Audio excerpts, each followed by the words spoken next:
কেন্দুকুছিৰ বিশিষ্ট ব্যক্তি প্ৰসন্ন বৰুৱাক শেষ বিদায়। কেন্দুকুছি গাঁও উন্নয়ন সমিতিৰ উপদেষ্টা প্ৰসন্ন বৰুৱাৰ ৮১ বছৰ বয়সত বাৰ্ধক্যজনিত কাৰণত নিজ বাসগৃহত কালি দেহাৱসান ঘটে। মৃত্যুৰ সময়ত পত্নীসহ ২গৰাকী পুত্ৰ আৰু ৩গৰাকী কন্যা, জোৱাই, নাতি নাতিনীৰ লগতে অনেক গুণমুগ্ধক এৰি যায়।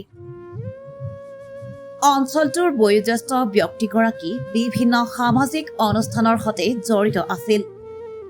শংকৰ সংঘৰ একান্তভাৱে জড়িত বৰুৱাৰ মৃত্যুত বৃহত্তৰ অঞ্চলটোত শোকৰ ছাঁ পৰিছে।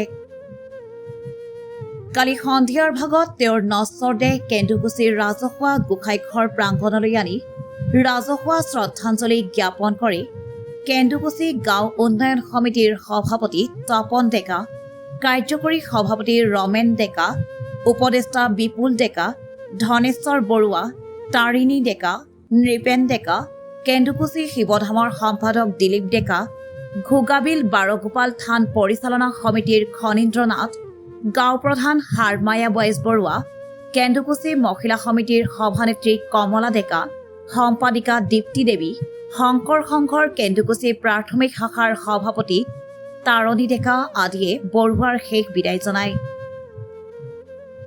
আজি আমাৰ কেন্দুকুছি গাঁৱৰ বিশিষ্ট ব্যক্তি, আমাৰ কেন্দুকুছি গাঁও উন্নয়ন সমিতিৰ অন্যতম উপদেষ্টা, লগতে আমাৰ কেন্দুকুছি বৰিয়াৰা আৰু বৰখানাজান মিলন প্ৰাথমিক শাখাৰ প্ৰাক্তন সভাপতি, আমাৰ শংকৰ সংঘৰ প্ৰাক্তন সভাপতি, তেখেতৰ আজি আবেলি ৩ বজাত ইহলীলা সম্বৰণ কৰে।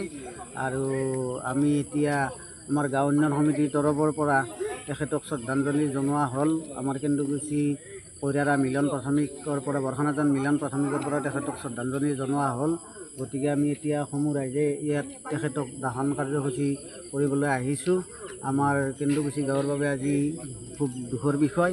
তেখেত আমাৰ কেন্দুকুছি গাঁৱত বিশেষকৈ তেখেতে ভাগৱত পাঠ কৰিছিল। আমাৰ যিকোনো অনুষ্ঠানত তেখেতে ভাগৱত পাঠত আগভাগ লৈছিল।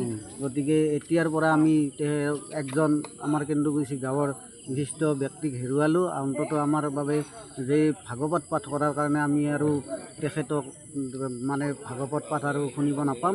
গতিকে আমাৰ অতি দুখৰ বিষয়। আৰু সেই মৰ্মে আমি কেন্দুকুছি গাঁও উন্নয়ন সমিতিয়ে তেখেতক শ্ৰদ্ধাঞ্জলি জনাই এতিয়া দাহন কাৰ্যসূচী কৰিবলৈ আহিছোঁ।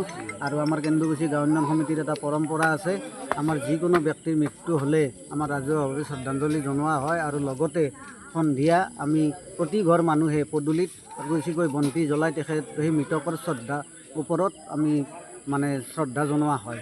গতিকে এই পৰম্পৰাটো আমি যিহেতু আজি এতিয়ালৈ আমাৰ ৰাতি হ'ল, দহন হোৱা নাই, গতিকে অহাকালি আমি প্ৰতি ঘৰ মানুহে পদূলি মুখত বন্তি প্ৰজ্বলন কৰি তেখেতলৈ আমি শ্ৰদ্ধা নিবেদন কৰিম। এইখিনি।